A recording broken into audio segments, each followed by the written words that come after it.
The American West is a land of sweeping grasslands, rugged mountains, and boundless skies. But today, much of this landscape is under siege, threatened by overgrazing, resource extraction, and mismanagement. What if we could change that story with wild horses? Welcome back to Rewildology, the nature podcast that explores the human side of conservation, travel, and rewilding the planet. I am your host, Brooke Mitchell, conservation biologist and adventure traveler. In today's Thanksgiving special, we're taking a deep dive into an ambitious and groundbreaking project with Rewilding America Now. My guest, Manda Kalimian, founder, and Dr. Ross McPhee, science director, are at the forefront of efforts to restore the American West by reintroducing wild horses onto public lands. Together, they're tackling the challenges of outdated policies, degraded ecosystems, and the misconceptions surrounding one of North America's most iconic animals. In this conversation, we'll explore the evolutionary history of horses, the essential role they play in maintaining grassland ecosystems, and the obstacles Manda and Ross are navigating to bring this vision to life. We'll also dive into a controversial discussion about lithium mining, electric cars, and the unintended consequences of some green initiatives. So I recommend coming into this with an open mind and maybe even analyzing and thinking about your beliefs through a little further. You'll also hear about their innovative strategies to turn public lands into thriving habitats for wildlife, supporting not just biodiversity, but also the communities who depend on these landscapes. Before we dive in, if you love what we're doing here at Rewildology, please subscribe, leave a rating and review, and share this episode with someone who needs a little inspiration today. Your support helps us continue spreading the message of hope and rewilding. All right, let's get into it. Here's my conversation with Manda and Ross of Rewilding America Now. Well, hi, Manda and Ross. I have been looking forward to this conversation for a while now. Ross, you and I have been in communication for months, and so I'm so stoked this is finally coming together. So first, though, before we have so much to cover today, and we will definitely get there, but I want everybody listening to know who you two are. So, Manda, I'll start with you. How did you get to today? And how did rewilding, of all things, into your life? Well, Brooke, first, I want to say what an honor and pleasure it is to meet you. And thank you so much for having me here today, Ross and I. And the work that you do, of course, is so important, bringing the rewilding concept and conversations from all the varying places and people all around forward, because it is such a key and critical initiative that we really need to understand better, and mainstream America needs to understand. So my journey is just like, well, I don't know, I would say like anybody's journey when they decide to do something. And I got to rewilding and I got to here because I've been an animal person and a horse person specifically my whole life. I've ridden horses my whole life. And about 16, 17 years ago, I was shocked to see that horses were still being slaughtered here, because I knew we had in 2007, we had closed the last slaughter facilities here in the States. There were 3 remaining, and slaughter was banned, right? The government had defunded USDA inspectors for horse slaughter plants. So there was no funding for them, which made them, they had to close the facilities. And I kept hearing and getting emails about slaughter, and horses being slaughtered. So when I took a deeper dive into that, I realized that horses now were being transported over the borders to Canada and Mexico, being sold to kill buyers. So as I journeyed deeper into trying to figure out what was happening and how this was going on, I realized that the wild horses that roam free here on the American rangeland were being rounded up and oftentimes sent to slaughter. So that is how I discovered, well, I have to do something. Well, how can we save those horses? And I realized that environmental rewilding, the horses as a mega herbivore and a keystone species are a component to helping grow grass, sequester carbon, greenhouse gases, and build biodiversity. And set out to figure out how to bring that message forward. And along the path and the journey, I connected with Dr. Ross McPhee, my good friend, and we met and chatted, and here we are today, building rewilding systems and advocating for wild horses as a component to that. Beautiful story. And that was a perfect lob over to Ross. Ross, what's your story? Well, my story is far more prosaic. I've been an academic my whole life, and how I got to horses is as follows. One of the things that I pursued in my career quite a bit was the causes and consequences of the big mammal extinctions that occurred all over the planet, but particularly in the New World, about 10,000 years ago. And you can't get interested in mega mammals without loving them dearly. So since we have so few left, I'm very concerned that the remaining species are protected. And just by accident, I ended up on a panel at New York University Law School that was concerned with horses, the management of horses by the BLM, and what the future held. And before that, I really knew nothing. And that kind of radicalized me in the sense that I found that I have something to say that most people don't have the background to say. And that has everything to do with evolutionary biology. The horses that we have today, the domestic horse as it's called, its evolutionary history goes directly back to this continent. And the idea that we would somehow consider horses to be invasive, as outsiders, as non-belongers, it just struck me as ridiculous. So I started talking about it and publishing a bit about it. At that time, which was 15 years ago, ancient DNA, which I've also dabbled in, hadn't taken off. And my arguments were all based on the anatomy of horses as they existed here back in the Pleistocene more than 10,000 years ago versus horses that live today. They're like peas in a pod for all intents and purposes. Well, the ancient DNA tells a slightly different story. There's no argument, once again, that horses, like the domestic horse, their ancestry goes directly back to North America. However, they spent long enough after getting over the Bering Land Bridge, when that existed, in Eurasia, starting at least 1 million years ago, that they have differentiated enough for taxonomists to consider the domestic horse different from, at the species level, different from any of the horses that existed in North America. Now, I know I've already spoken over long on this part, but it's kind of critical that anybody listening to this who's not a professional taxonomist is going to think, well, that's the last part of the story, right? The taxonomists have spoken. How can there be any further discussion? Well, it isn't that simple. And the reason why it isn't that simple is because taxonomy is saddled with a method of defining species and giving them names that is as literally as old as this country. It's more than 250 years.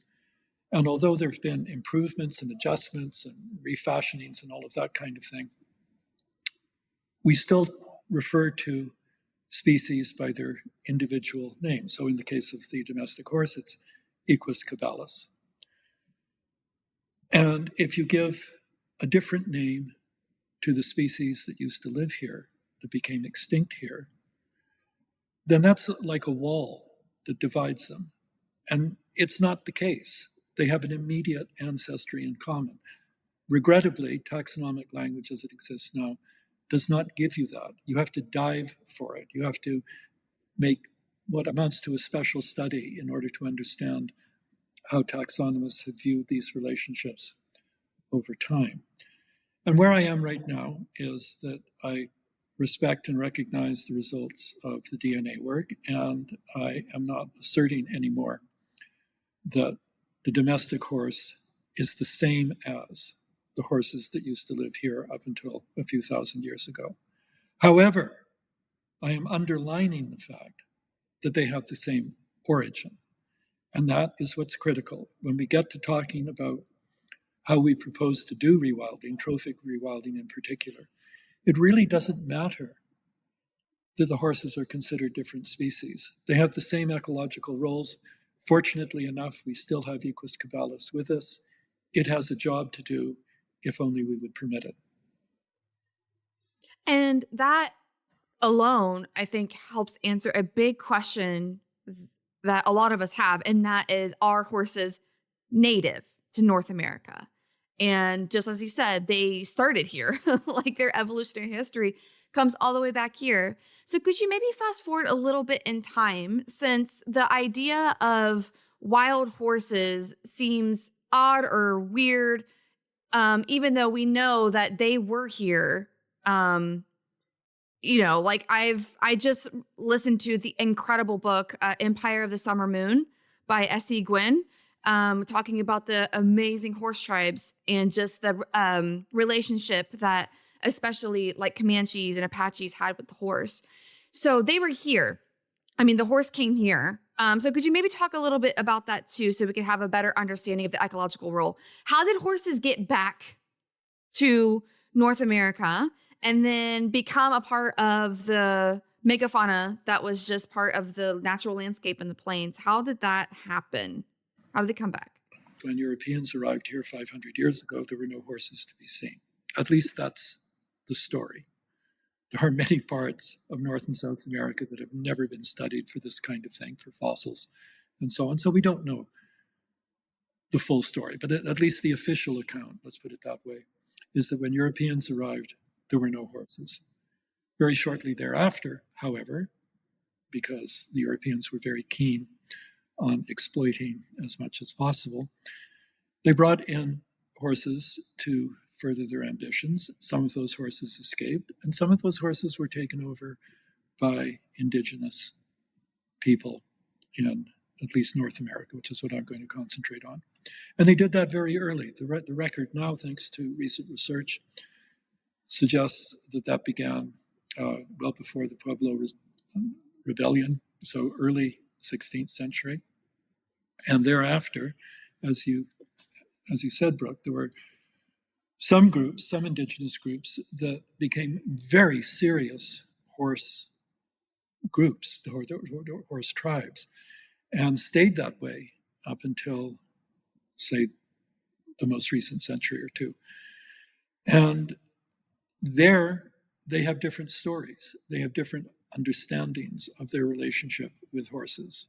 One of them being, and one of them that Rewilding America Now is very interested in, is the idea that some of these late surviving horses could have had interactions with people. That doesn't mean that they rode the horses. It doesn't mean anything like that. What it does mean, however, is that these oral traditions may have substance in a way that scientists up until recently have just ignored, that it's not the kind of data that they think you can do anything with. Well, that is possibly true in one sense, but it's not true in other senses. And if you have corroboration from other kinds of evidence that is considered more scientifically acceptable, then you have the beginnings of a hypothesis, which is what science is all about.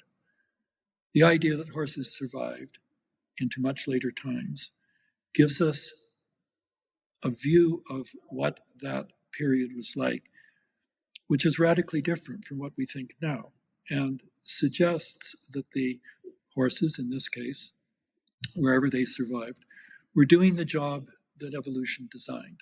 And what was that job? The preservation and restoration of grasslands. Wow, thank you.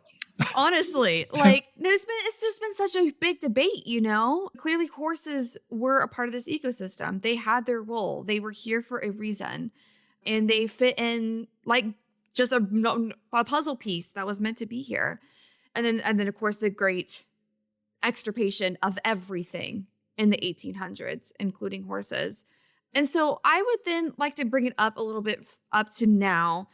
So horses are gone and they're only in wild horses are in a few places that, that are managed on, whatever public lands and stuff like that we'll get into now. So maybe Amanda, could you just explain a little bit further, how did this idea come to you that we need to restore wild horse populations in general? And then on public lands, how did all of those series of ideas come to you that this is something that we should pursue? Well, I have to ask or highlight your listeners. So let's just go back to just understand what wild horses are on the lands today, right? Or how the government categorizes today's wild horses before we step that way. I think that would be sort of the gray area that, is sort of between Ross's scientific explanation of horse research, right? Paleontology, and today. So the government says that the horses, I only refer to them as wild horses. The rest of the world knows them because the government refers to them as this way as Mustangs. And Mustang, it means feral horse in Spanish. So the horses that the conquistador brought over that Ross discussed at the end in the hulls of their ships, right, were Mustangs, what they called feral horses that they captured and domesticated, and that's what they used. So our government here says that those horses on the range are Mustangs. They're all derivatives of the horses brought back by the conquistador in 1492 or thereabouts. I believe that there were pockets of horses stored away or hidden somewhere, and that the conquistador wasn't the brought horses over here when there were absolutely none. That's our hope, is to find something along the way that speaks to the date and the timing. But however, we are today in this set of scientific circumstances, and it presents itself in this fashion. So those horses on the range, the government says, are the ancestors to the Mustangs. So they are just feral horses. We at Rewilding America Now say those are horses, and the horses belong here in North America. They are the mega herbivore. They evolved here, and Ross and I have had many conversations over the word species, and it's a complicated word, and how, as he explained, all of that. So to me, they are wild horses that evolved in North America, took a little trip around the globe, and came back home as if any kind of, with some genetic divergence or change, but they perhaps are the same. I believe they are the same. I know species is the scary word if you're a scientist, because then it lends itself to so much interpretation, but they're wild horses. So in trying to find a solution to how to help the wild horses, it occurred to me that if we don't use horses the way we used to, right? We needed them for everything from the beginning of time, right? That's how we hunted. That's how, we became nomadic. That's how we ate. That's how we built cities, laid railroad tracks. I mean, the truth of the matter is there isn't a minute of the world that we live in today that isn't from the auspices of the relationship between horses and humans, because that's how people traveled. That's how we brought and carried bricks and in carts and laid railroad tracks. And everything about our world today is only from the horse helping us create that. So now people think we don't have a need for them the way we used to, right? That you couldn't survive without your horse, right? Back in the West and in any of these times, if you had no horse before the car, you had no way to get anywhere and do anything. So their role in our lives have changed so much over the time. So now people, they're sport, right? People use them for riding and for racing, and they become a commodity, a disposable commodity that people make money on. But they do have a role for us. They've always played a key role in our life as humans with horses in some capacity. And now, in this time of climate breakdown, they play the most important role as a mega herbivore that can help us as landscape architects create and build biodiversity and grasslands of any kind. So if we don't think they have relevance in our life, I say they have more relevance today than as much relevance today as they had back in the beginning of time when we domesticated them and they helped us to become who we are today. And it was through that thinking that I realized that environmental rewilding is the path and the lane forward to help save these wild horses and have those wild horses once again help us. So at this point, then, is this when the idea for Rewilding America Now came to you? Because I mean, that's pretty revolutionary. The rewilding movement isn't here, which is wild. Like, why is the rewilding movement not here? So, like, when I heard about your organization, I got really, really excited. I'm like, oh my gosh, somebody here is doing rewilding. So at that point, before we started recording, you said you've been working on this for like 15 years now. So what was that timeline or transition to It was that, about through that? a little more than 10 years ago that I Mm. decided, I first started out for the first 4 or 5 years. I was like, save the horses. Our horses are going to slaughter. Can you believe that? And after all the years I spent with all these people at horse shows and riding, and nobody cared.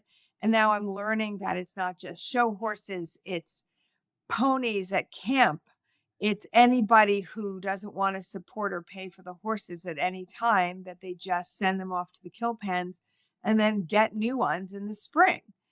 So, that's how I learned that the wild horses were getting sent to slaughter as well. And all of these things were going on. And when I realized I wasn't getting anywhere, there had to be some solution. And it occurred to me, I understood what rewilding was, why and how it came about, that I understood and knew about the concept.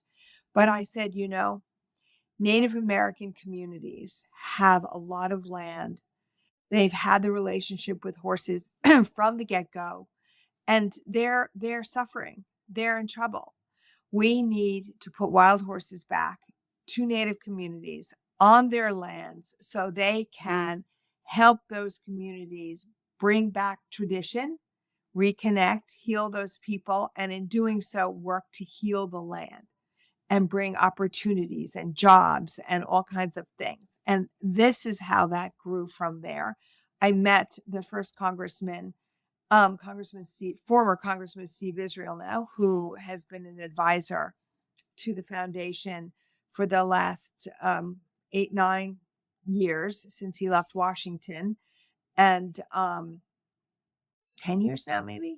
And while he was still in Washington, I approached him with this idea for this wild horse crisis, as they say in Washington, that we should connect wild horses and Native communities that have a lot of land and work to rewild, to help rebuild environmental systems. And when you can rebuild environmental systems and you have healthy opportunities environmentally, there are socioeconomic opportunities for the community that you can parlay along with that. And he was the first person. He said, this is incredible. And so we started talking and lobbying, and that was the evolution of the thought of rewilding and, you know, why it's so critically important. Our public rangelands are destroyed. The government has destroyed them with mining and ranching and agricultural farming and fracking and drilling. I mean, I don't know where to go with it, and the horses have been the scapegoat. The horses have been the excuse that the government uses as a shield. So the American people don't understand that it's a giant Ponzi scheme. And we and our federal taxes are paying all this money that other large corporate entities are valuing and getting the advantage of. Our land is destroyed and our horses with it. And our horses, not only do they belong here, but they hold our history. They are the key. They trace back their lineage, their being on that land. I mean, our history is connected to those animals. And we need them now, once again, to help us in this time of climate breakdown. And for those of us who, because this is quite an international audience, and maybe even people living in the United States, don't quite understand how the like livestock lease, rangeland, tax credit thing works between, ranchers and government bodies, especially out west. So could either one of you, I'll lob it to whichever one of you would like to answer, could you give an explanation behind that? How did this work historically, and how is that still working today? Because I think that'll really set up the work that you all are trying to do today. But yeah, history lesson. How do these like permits or leases or whatever the word says that you'll soon tell us work for on the public lands? I think there's actually two sides to this, Brooke. I want Manda to describe, to answer your specific question. The other part of this, however, is exactly what do we mean at RAND when we say that horses are going to save the land. Let's start here with grasslands. The word grasslands, everybody's got a sense of what that means, of course. In this continent, we are particularly lucky because of the millions and millions of acres that qualify as grassland. But what does that mean in a sort of biological sense? What's the significance of grasslands? Well, grasslands are made up of plant species that are able to deal with continental style climates like we have, obviously. And what that generally means is that there is sufficient water for growth, that kind of thing. It's not desert as such, but it tends to come in batches, and the plants have to be able to deal with that.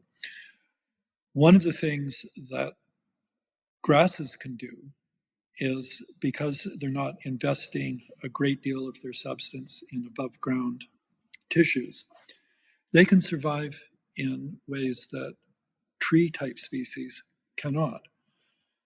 And where we have grasslands today in just say in North America, there's a tension between the grasslands as such and the forests as such. There's in effect a bit of an ecological competition because the forests, just like the grasses, would like to expand. Is that a good thing? Well, people would probably say, yes, we need more trees. It's going to take care of our carbon problem. Well, no, it first of all isn't.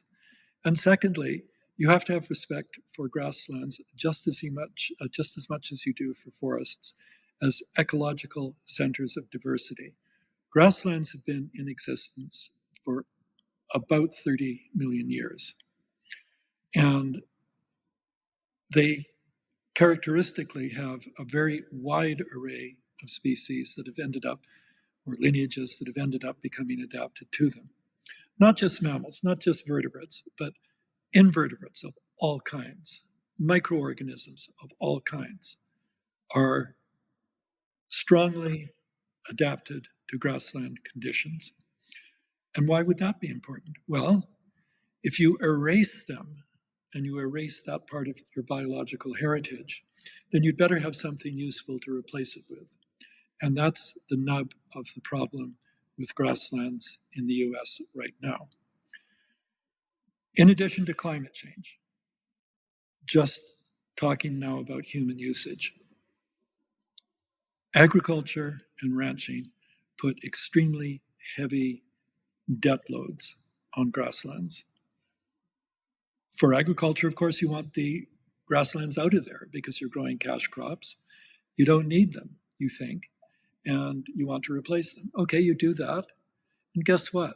The microorganisms which I like to say have all the hard jobs in any ecological system, no longer have their host species if you've gotten rid of the natives.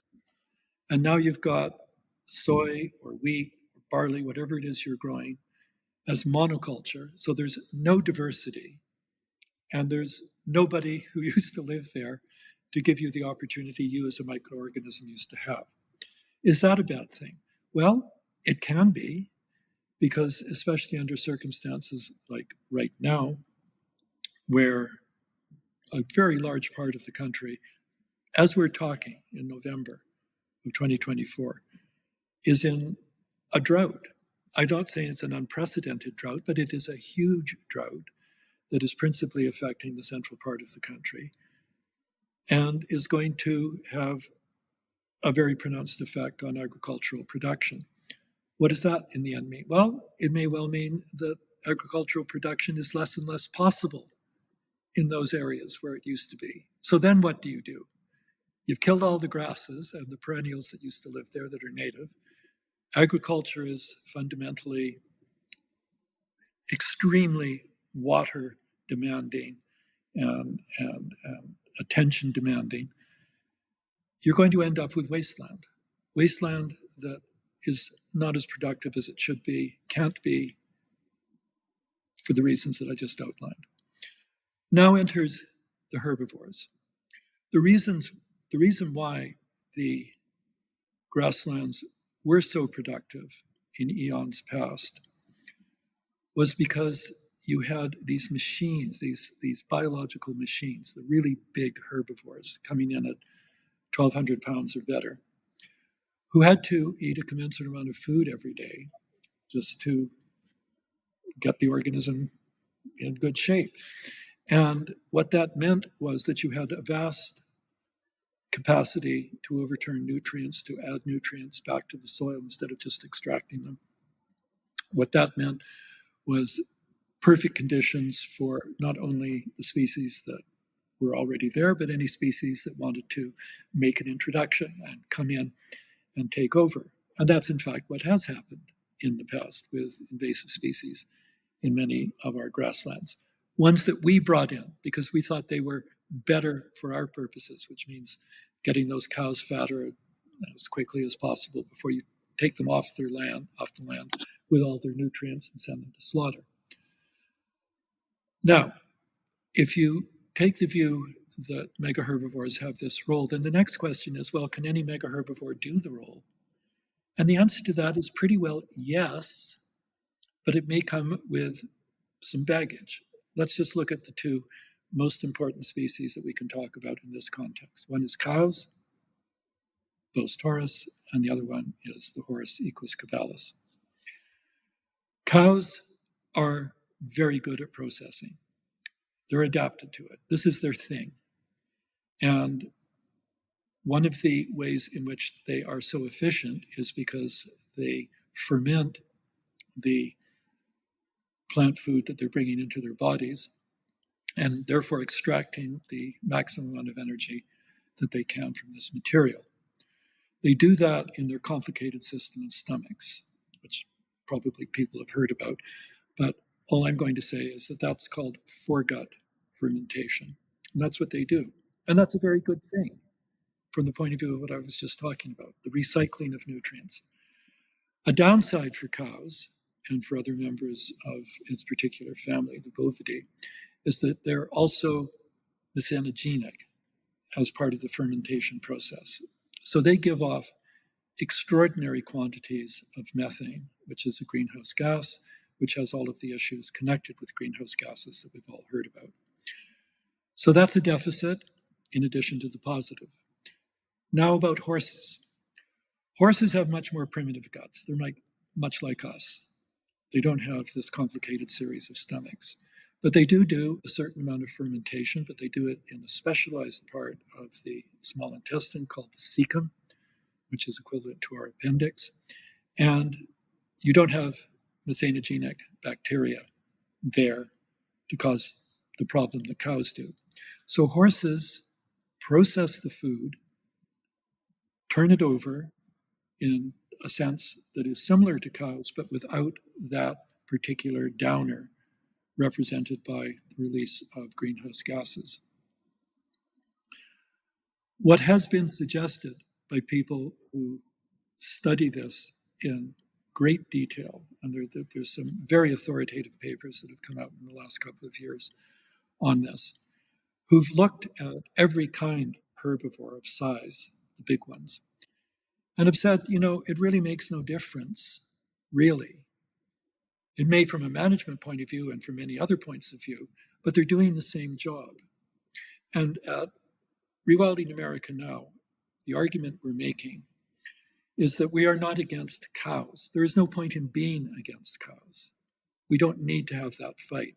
What we want recognized is that horses have their own value, a different value from that of cows, of course, but they can do the job as well. And that's what leads to the argument that I'm now going to turn back to Manda. What RAN is doing that is unprecedented is to think in terms of having mixed herds of horses and, in our case, bison on the lands that we have permitted to us to raise livestock in this kind of way. And we see this not as a solution to everything, but as a way forward that nobody else has tried. Manda. Thank you. Take it away. Okay, well, I want to add a couple of things, which is part of the, Ross and I have our own little back and forth over things. I'm always pushing the boundary. So thank you for that detailed explanation so everybody understands. As a layperson, I think I'm a good in between because I try to learn enough and then dissect it and share it as a layperson can understand it. So the issue isn't cows per se for the cow itself. It's just a cow, right? They just do what cows do.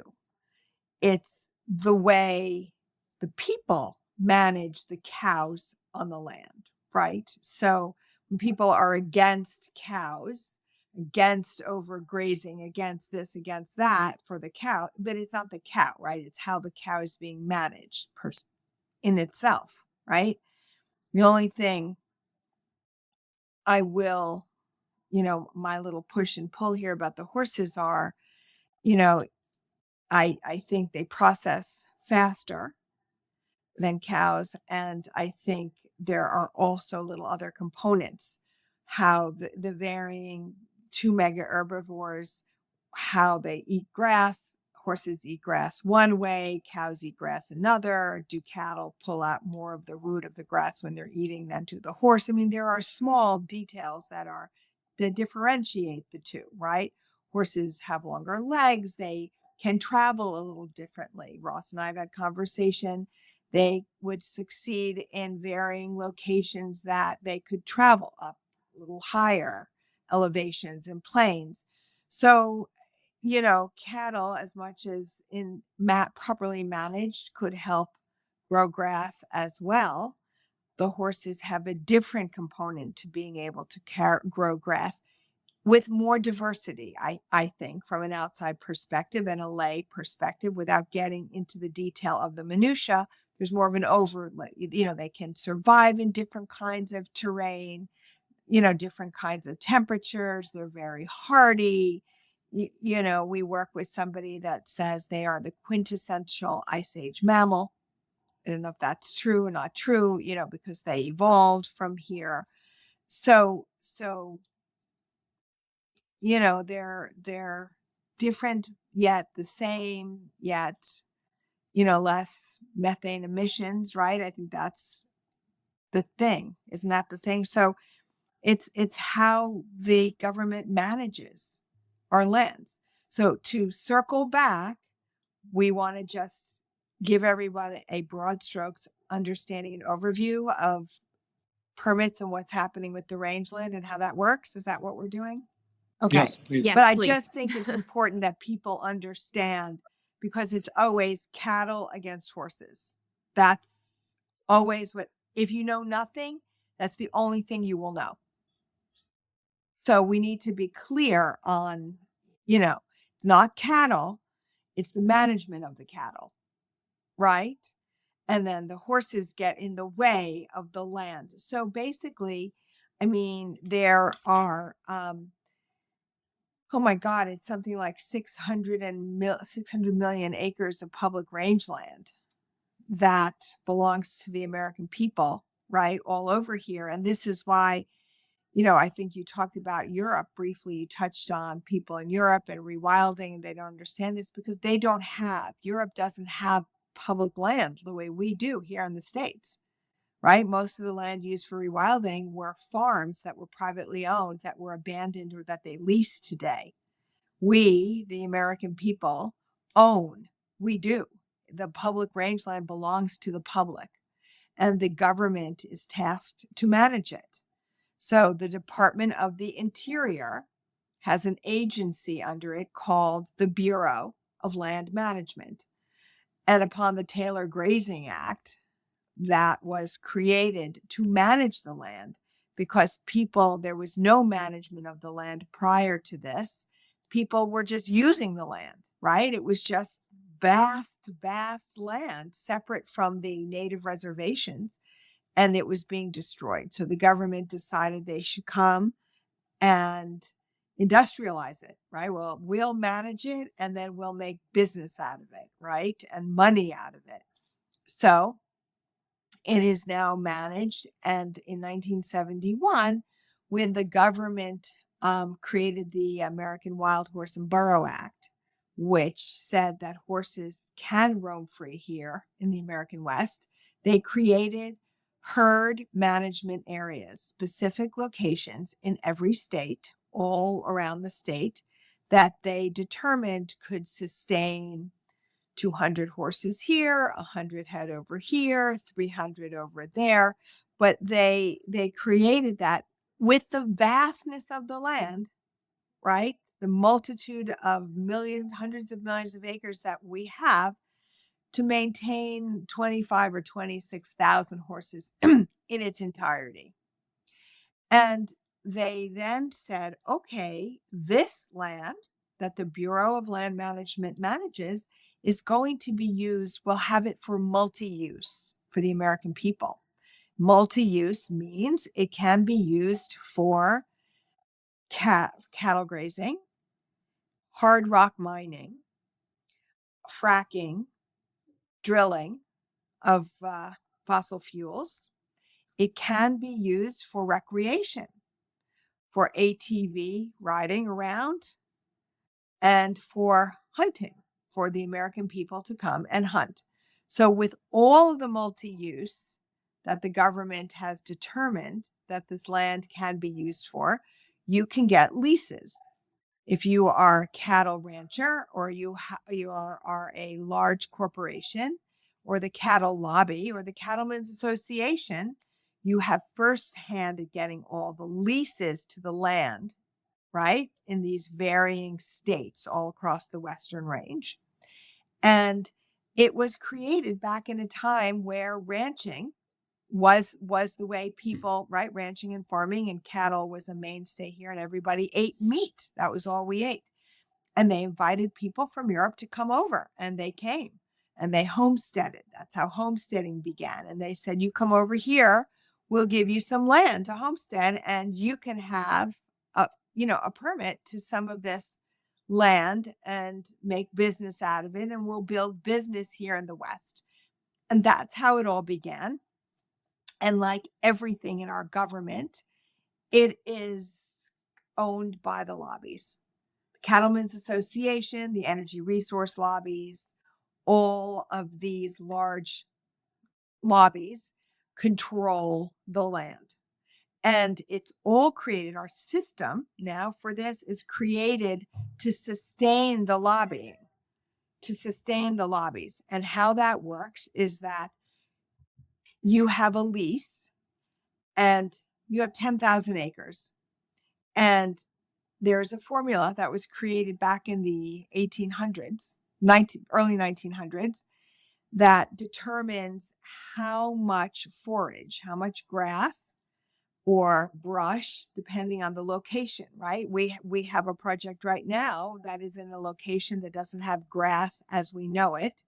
It has sage brush, which is what we consider that to be the same equivalent, right, as we think of in grass in the Dakotas. Wouldn't you say, Ross? That kind of thing? There are different Yes. forages around.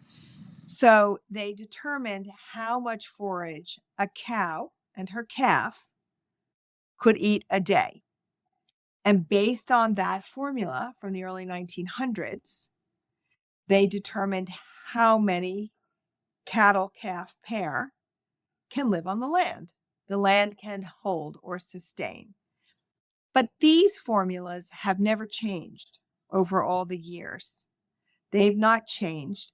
But what has changed is the volume of use of the land, the volume of drilling, the volume of hard rock mining, the volume of cattle, right? And industrial cattle lobby. So, and now cattle, and this was shown to me, I didn't know this until recently. Cattle back when we first started all of this, they were smaller and they weighed less.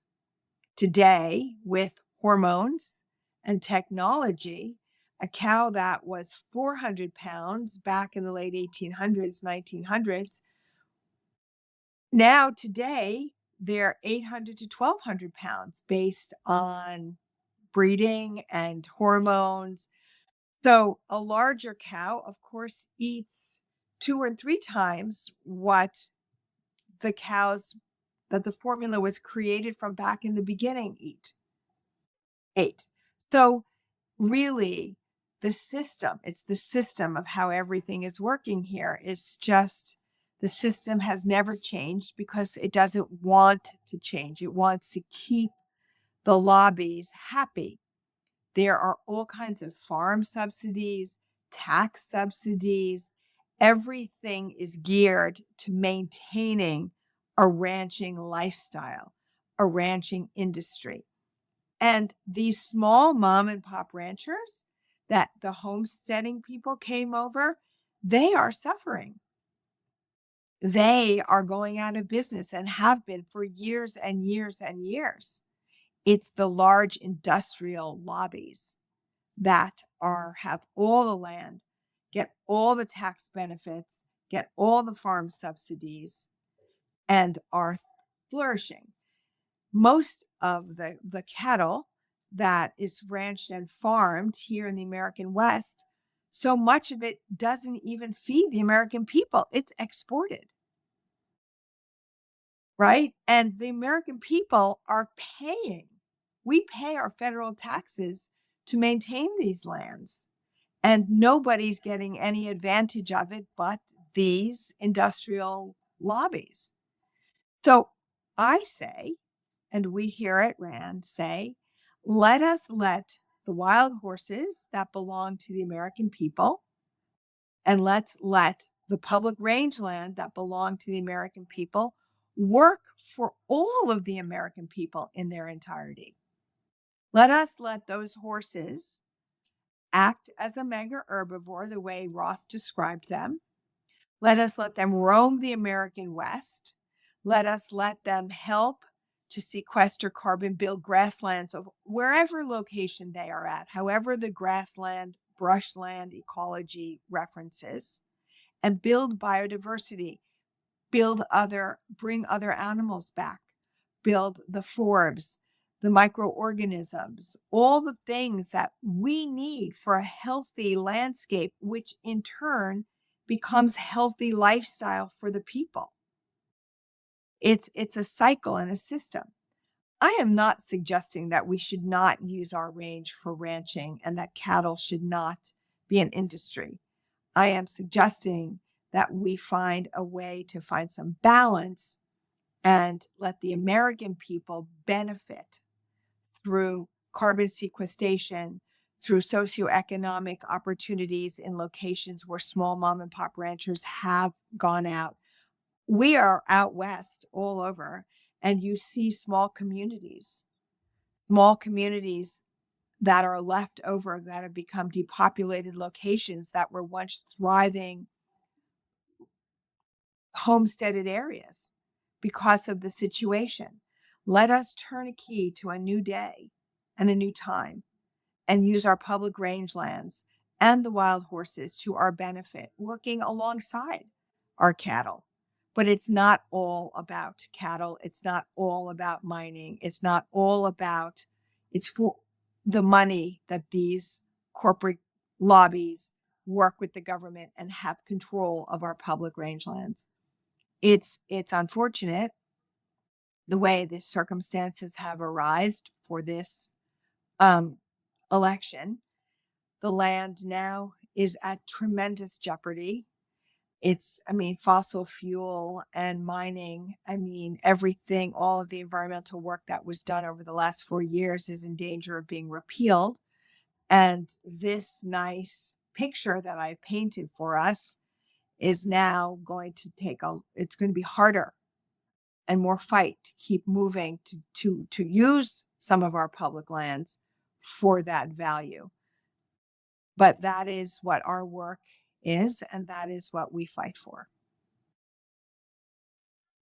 So how do you do this then? How does one acquire I'm assuming that's how you're going about this. How does one acquire one of these leases that are either owned, previously owned, or can be acquired? The process of this that was previously used for like ranging, ranging livestock or whatever the use of it was before.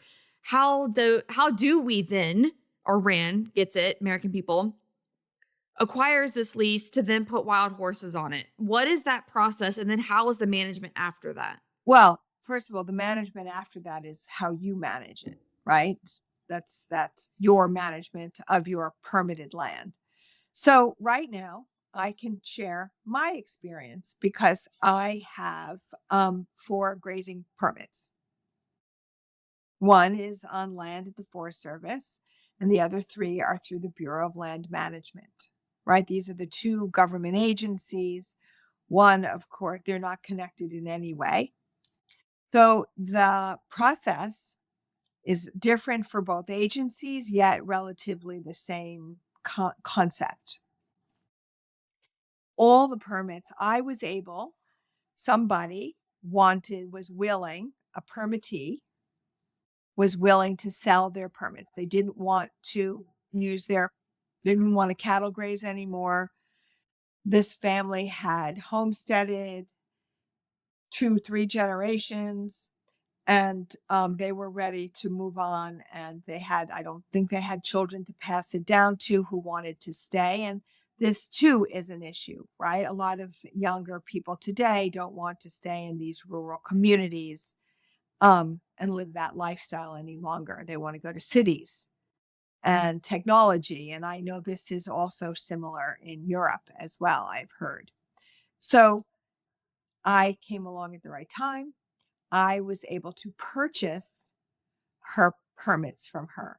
And I want to be clear, purchasing her permits does not guarantee you anything.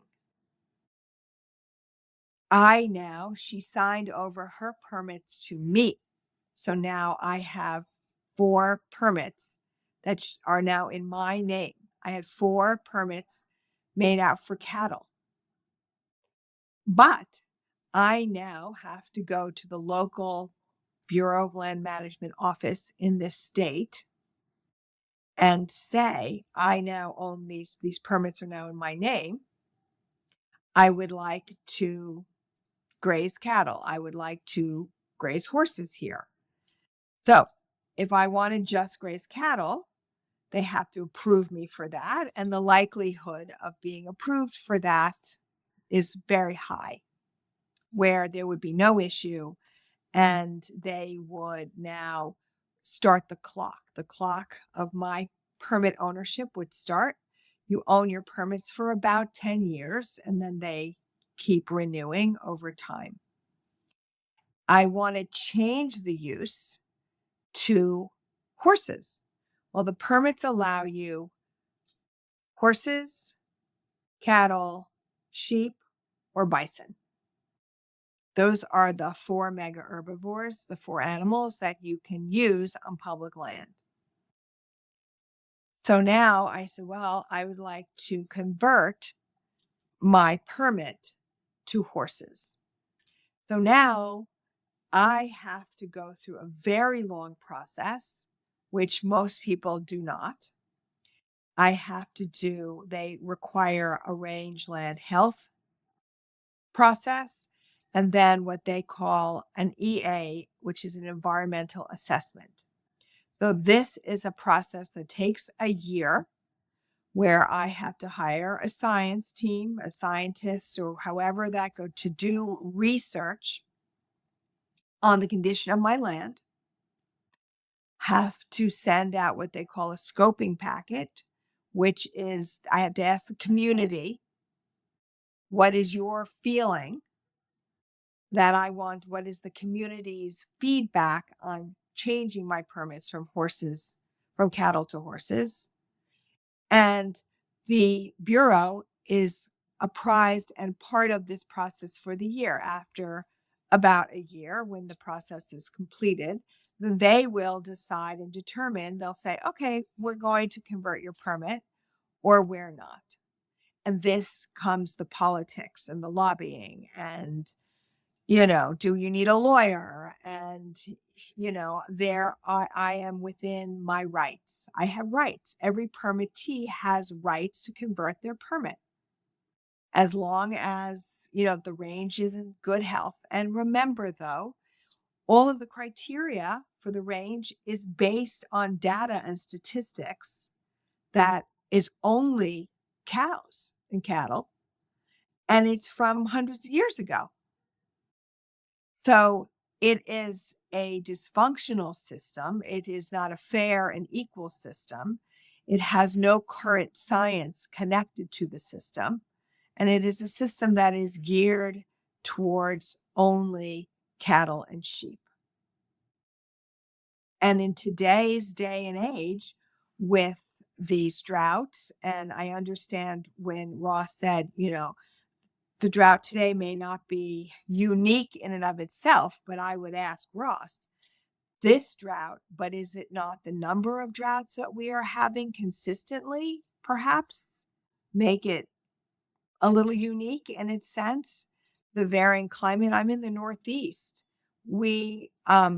It's spring and summer here, 8 months of the year. Right? We don't have snow or winters the way we did. We don't have a fall. Isn't that true? We don't have fall. All of a sudden, it's just one day going to be winter. We're losing a season. Everything's evolving. And I understand there is the natural evolution of a planet. But my understanding through this climate breakdown is it's just sped up so much that it's happening so much faster, and we're losing so many more species at an accelerated rate. Ross will speak to that, but so it is a complicated system because of the horse. And it is complicated because it is really just a political thing that people don't want to see horses on the range, and that they round up all these horses on our public rangelands in locations just to make room to give more leases to cattle ranching and more leases to drilling and mining and all of that. Though it's not the horses creating the degradation on the land as the government would like you to think. It is them. It is them and the initiatives that they support through these lobbies, these political lobbies, that is destroying your land. It is not the cows specific. It is not the horses. It is the government. I'd like to give a concrete example for everybody because it's something that has literally come up this year thanks to the presidential election and how that took place. Nevada has more horse management areas than any other state, many more, well over 80. It has something like 16 million acres that are devoted to horse management areas, which sounds like a lot, right? But this is the Great Basin. This is the Upper Sonoran Desert. It is not a lush kind of place at all. And in fact, the reason why there are so many horse management areas there is because clearly this was a good place to dump the Right. unwanted back when the HMAs were being Because set then up. they would fail. They And would that's what fail. They would fail. And that's what we have now. Now here's my point. Lithium has suddenly become the mineral that everybody's interested in because you can make batteries with it. Lithium is rare, but there are places where it occurs. One of them is in Nevada. And there is no question in my mind, to go back to Manda's point about mining, there is no question in my mind that a certain owner of an electric vehicle company is very keen to make sure that the existing usage for public lands in Nevada gets radically changed so that open cast mining for lithium takes over. Now, why is that a big problem? It's because lithium is rare, which means that you have to haul out an enormous quantity of material to go after the substance that you're actually interested in. There's several ways of doing it. They all involve a great deal of water. Again, we're talking about the Great Basin, which has none. Now, is this what we want? It's not just the mining, it's sort of the aftermath of the mining, because what happens with these techniques is that you extract the lithium in the form of salts, but the only salt you're interested in is one that has lithium in it. The rest are just left on the landscape. So you've already got a landscape where very little grows, and now you're killing it further with the tailings from the lithium extraction industry. That kind of issue can be replicated in many different ways on many different subjects, but it boils down to exactly what Manda was underlining, that the game is tilted. It's not fair use. It's not any kind of use except for those who can get up to the table and make their demands and have them listened to. And where it makes a difference is ultimately for the condition of the lands over time.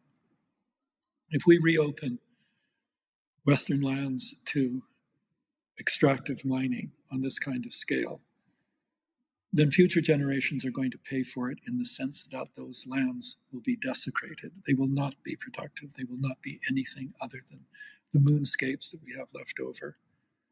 And that we shouldn't permit that. We just really should not permit that. Obviously, I'm not against the idea that you need to provide for economic interest. Those are jobs, for example. But you have to do it on a scale and in places where you're not making these disastrous trade-offs to just get what you want now. And you don't really care what happens thereafter. That's the fundamental problem. Ross, thank you for doing that and saying that. And Ross is always so much more politically correct than I. But yes, Elon Musk is going, his lithium interests, along with the new administration and everything else. I think the American people need to see what it looks like when mining comes to town. You need to see the tens of thousands of acres that are decimated, the size of the crater, the moon crater size location that they dig, where all the chemicalized waters backflow into, that they need to blast through the rocks. How the horses are removed from these locations for the mining, primarily because they don't want them around when they've made roads for trucks, the trucks come and go. It's simply because it's a nuisance to have them should one be crossing one of the roads that they've built. They have to put nets on top of the backwash of the carcinogen water that they've created because animals come to drink and they're all dying. We didn't even discuss the hundreds of millions of animals on the public rangelands that die every year simply because Wildlife Services, which is a government agency, a secretive government agency that most people don't know about, come and kill hundreds of millions of animals every year, from birds to wolves to mountain lions to bears to anything that is an impediment to the permittee for whatever they're doing, whether it be ranching or farming. There is literally going to be no wildlife left. From Rand's perspective, reappropriating funding to help support, don't use the 120 million to round up these horses and keep them in holding facilities. Let them work for the American taxpayer. Put them on these lands, and through their physiological function as a mega herbivore, let them help create some rangeland, grasses, brush, whichever it be, which will bring birds, insects, and the whole process back to help balance out what we're losing and what we won't ever have again before it's all gone. And along with it, our health, and we will have a new way of life that will be fake and not natural, and fighting off pandemics and diseases and everything else, because the balance of nature and this planet is gone. Yeah, I love that you, well, I don't know, love isn't the right term, but I appreciate you bringing up the mining issue, because this is something I haven't talked at depth on this show about. I've had mining episodes on, but I will be fully honest. I'm not fully on board with electric cars. And that's probably like a demonic thing to I'm say with in you. this No. and doing what it I'm with you. it's the mining. It's mining. And like, I feel, I also think this also might be something that might get me in trouble, but we can't have our cake and eat it too. Like, I understand there's so many green initiatives that are going on right now to try to help climate change, and they're all on these different umbrellas. Like, it's all good for the planet if we do this. If we we have to get completely away from fossil fuels, and it's like, well, let's think about this. I understand why you're saying that, but at the same time, what is the alternative? The alternative is mining in precious landscapes around the world to get very rare minerals that are going to then make and produce our cars, like for these electric cars and all kinds of stuff too. Is that the most efficient way to go about this? Is that the most efficient way to attack climate change? I don't know, so I'm not fully on board with like everything going electric and then all of these big pendulum swings one way or the other. And it's like, well, I talked to so many people on the ground that have seen mining. I had an incredible guest on not too long ago that's now finding the Johnson Tract mine in Lake Clark National Park. And it's, that's the exact same thing. It's like, so how much give and take can we have in this? What is the big thing that we need to put our hat on? I personally hate the destruction of our lands. I hate that what it's happening to our biodiversity, but I also understand that if some of these initiatives are going to be reached, that is what's going to have to happen. So what is the give or take? Like what? And I think that's where science comes in, good science that hopefully isn't corrupted by different lobbyists, by different agendas, or one way or the other. That's not happening in this country in any time soon. To your point, Brooke, we are still spending billions of tax-paying dollars on some fancy machine that's going to suck the carbon out of the air and put it into a metal tank that's in the ground. And the BLM, on the website, you can find that they've passed a bill. Of course, all of this is going to be completely gone, right, in a few months, that if you're a permittee and you want to be part of the Climate Act, you can lease your land to having some container in it that they're going to suck the carbon out of the air and store it in the tank in the ground. And it's billions of tax-paying dollars to do this. We as people are so dumb. Grow grass. It is not complicated. We're so busy reinventing the wheel all the time for some financial opportunity or gain. Just let us grow some grass. Let nature fix itself as it can. Let the horses be free. Let them eat the grass. Let them pass the manure to the other side. Let them fertilize and bring nourishments. Let the natural process occur, predation to help manage some of these herds, right? There's a whole environmental system around that, around death. If we just stayed out of it, we would be fine. So then going back to the current state of this project and moving forward, what is the future of turning these permits into horse range permits and then hopefully maybe even extending it to where these like greater herd areas of wild horses acting like wild horses to sequester carbon and rehabilitate the land? So where is that now and what is the long-term goal of it? And do you guys have a goal of when you might be able to reach those So goals? the focus is to take our permits, and we are in the process. We are working our way through the process, right? Our Forest Service permit is now for wild horses, and we are working through the process with the Bureau of Land Management um, to accommodate the process, right? The way the government expects us to, while we are carefully being monitored to make sure that, we receive equal treatment, right, as any permittee. And the hope is that we will, in the next year, receive our permits converted from cattle to horses for horse use. And then we will be releasing our allotted number of horses on our permits, right? Which will total about 70,000 grazing acres. And the way we have set the system up based on where the land is, it can mimic migratory patterns. One of the permits is high up.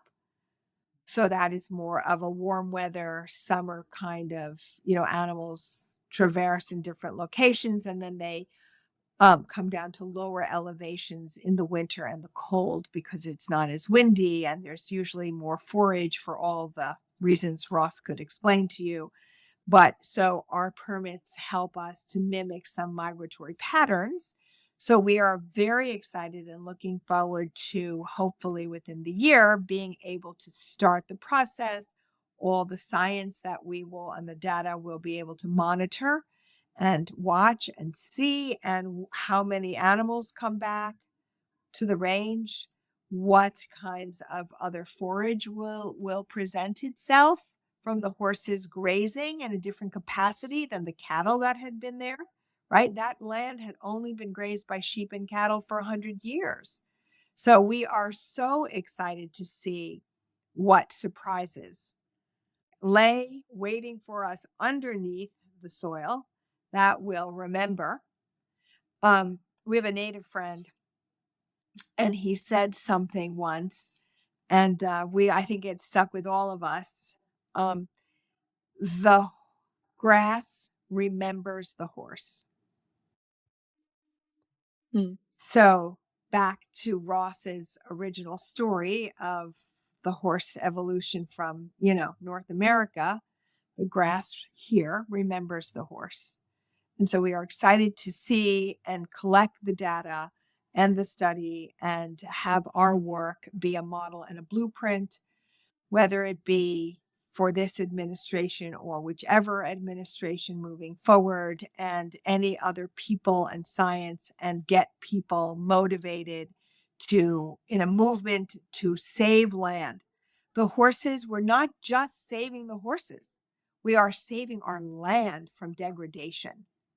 And all the animals, imagine the wolves are in terrible jeopardy, and all the other animals that wildlife services and every other lobby fights to eradicate. They will be able to survive on our lands. We will be a refuge, a rewilding refugia. So we are looking forward to being that example and just working together with the government and showing the American people why horses have value other than what we know. They're pretty, we ride them, but they are key component. We always say over here, we are people saving horses, horses saving humanity. I want to underline one of the things that Manda just brought up, which is about the science. That's my end of the stick, as it were. And we have science collaborators. We're adding to the number of people who are able to contribute in that regard, because within the next 5 years, I want to be able to demonstrate the following: that we have how we have started out, measurements of the amount of plant cover, species indices, the amount of moisture that's collected in the soil. All of these kinds of factors are critically important, not just because they're important for that patch, but to show that over time, with the proper management, they can be increased. Their value can be increased so that there's more cover, more species, better entrapment of water in these arid areas. All of these kinds of things that are desperately important to convince people that there are natural mechanisms that we can utilize to change things. It doesn't all have to be synthetics and fertilizers and so on to try and suck out as much value as you can from the land. You have to observe and recognize how it takes care of itself and amplify those processes to the degree possible. So over time, what we're looking for is to have a network of rangeland scientists who are collaborating with us, doing their own kinds of studies, not just what we're specifically interested in, but doing their own kinds of studies to show that there's ways of dealing with the environment that we've inherited to make it not like it was in the Pleistocene. That's not the point of this. It's to make it as robust to the challenges that it's now facing and will continue to face for the next century or more, in ways that ordinary people doing ordinary things can understand and appreciate and adapt. Beautiful. I'm so motivated and excited by both of your this project. So just as a little bit of backstory, how I even heard about this was at a Global Rewilding Alliance meeting, and Ross raised his hand and said that we are hopefully going to be releasing the first wild horses onto public lands. And then I know after that, you guys ran into a whole bunch of things after that pushed things back. And just, it seems that you're running into challenge after challenge, but somebody has to be the first person, it's unfortunately, or fortunately, however way you want to look at it, it's you all that are taking on this massive idea of rewilding America's rangelands. And it takes a while for movements to get any traction. But the first time I heard this, I freaked out. I legit freaked out. I was like, what is this project? Hi, Ross. Can we please chat? I need to learn more about this project. And so I am so appreciative of both of your guys' work. And I probably don't get told that enough, but keep doing what you're doing. And if anybody listening would like to learn more about what you're doing, how to follow, stay up to date, if they want to contribute in any way, what are some of the best ways that people can follow Rewilding America Now and maybe contact either of you or one of you if they want to learn more? The website, right? rewildingamericanow.org. You can always reach us at info@rewildingamericanow.org. And we welcome questions and suggestions. And we have a whole social media platform. Check out our TikToks. I have to say, I've recruited, we have some young people now doing our videos because I could talk to you forever. We didn't even get to half my questions, by the way. That is awesome. So that means we'll just have to do a part 2 in the future, or maybe even come out and do some episodes from the field. So yes, but thank you both. Thank you, Ross. Thank you, Manda. Thank you for what you're doing, this big task that you're tackling. and for taking the time to sit down with me and celebrate what we have here, our beautiful country, our beautiful lands, and what we have, our rights That's as right. American people. So thank you for taking this on because it takes strong people to be the first, and you're the first. And so Yay. thanks again for Thank all you. that you do. And thank you, Brooke, for having us on your very impressive podcast series. It really means a lot to us to be able to talk to people like you and have you broadcast our truth. Absolutely. Thank you for joining me on this wild adventure today. I hope you've been inspired by the incredible stories, insights, and knowledge shared in this episode. To learn more about what you heard, be sure to check out the show notes at rewildology.com. If you enjoyed today's conversation and want to stay connected with the Rewildology community, hit that subscribe button and rate and review the show on your favorite podcast app. I read every comment left across the show's platforms, and your feedback truly does mean the world to me. Also, please follow the show on your favorite social media app, join the Rewildologist Facebook group, and sign up for the weekly Rewildology newsletter. In the newsletter, I share recent episodes, the latest conservation news, opportunities from across the field, and updates from past guests.